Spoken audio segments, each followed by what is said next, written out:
What about Donald Trump? He seems to have a rolling media conference in the Oval Office where he just spouts out all sorts of policies day after day after day. It's an extraordinary effort. What he's done so far in the few weeks that he's been back in the White House is unbelievable. Today it was all about war, particularly the Ukraine-Russian war. Now, there is some predicting that it could come to an end sooner rather than later. We learned today that President Trump and his Russian counterpart Putin, they had a long telephone conversation. It went for more than an hour, apparently. They're going to now commence peace talks. They're going to have an upcoming meeting, we're told, in Saudi Arabia. Now, of course, everyone would like to end that war. I mean, I like the common way, the language that Donald Trump uses. He says, we've got to finish this. Millions of people are being killed. It's a flat land, you can't hide anywhere, and it's brutal. And he said he's seen pictures that no one wants to see. But of course, the devil's in the detail. Donald Trump has tempered some of those expectations around Ukraine, and particularly about it joining NATO. President Zelensky is going to have to make some concessions, you would think. Joining me now to discuss this and an incident with the Australian military in China is Senior Analyst at the Australian Strategic Policy Institute, Malcolm Davis. Malcolm, good to see you again. We learnt this morning that two key concessions probably would have to be Ukraine would have to be told it can't join NATO, and there could be some sort of change in the Ukraine border. Is Zelensky going to wear either of those? Well, those are sort of concessions that they should not be asked to make. Essentially, the first one basically means that Ukraine has no security guarantees from the West in the face of future Russian aggression. And the second one basically means Russia is rewarded for its aggression since 2022. So what that will do is give Russia time to rearm and regroup its military capability so that in a year or two it can launch the war again, and without any sort of security assistance from NATO, with the Trump administration blocking the ability of European states to assist Ukraine. Ukraine is at the mercy of Russia. So this is a really bad deal, not just for Ukraine, but also for European security.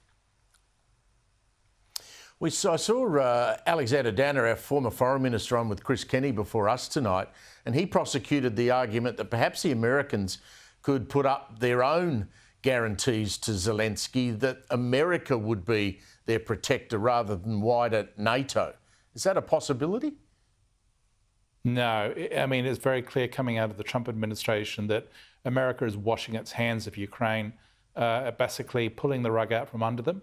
And so the Ukrainians now face, as I said, the prospect that any deal that is made effectively delivering peace in our time will be a temporary measure at best, just like it was in Munich in 1938, and essentially give the Russians time to rearm and regroup. And the Russians can then launch the war again when it's a time of their choosing.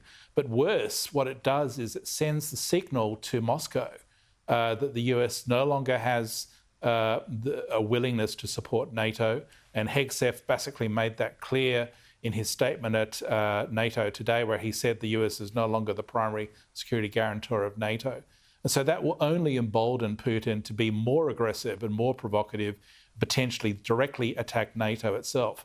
So, as was the case in Munich in 1938, in 2025, another deal is being done that could sow the seeds of a wider war. Malcolm, back in our area, we heard late this afternoon out of Canberra that there was a worrying incident with the Chinese military. Now, this is up in the Timor Strait. It had a Chinese fighter jet letting off flares right near one of our aircraft. The ADF is also monitoring 3 Chinese warships separately to that, which have been observed operating near our northeast coast. The jet incident near China at first, that seemed very dangerous, and there was remarks from Richard Miles on Sky today that it went very close to that aircraft.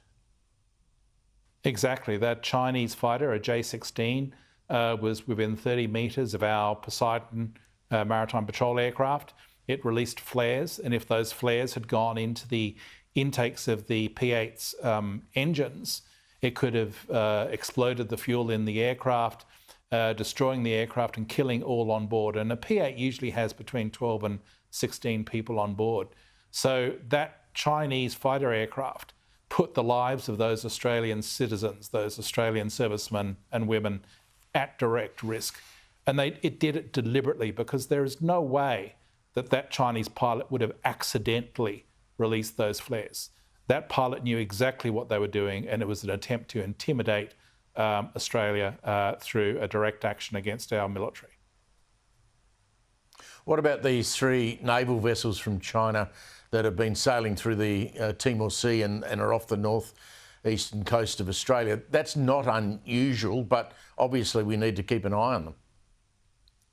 Absolutely. I mean, they're operating within our maritime approaches, and I think that it's only natural and sensible that we keep an eye on these ships. One of them is a Renhai class cruiser, a Type 55, which is the world's most powerful warship in the sense that it has the largest number of vertical launch system rocket cells, missile cells in its design. So it is very heavily armed.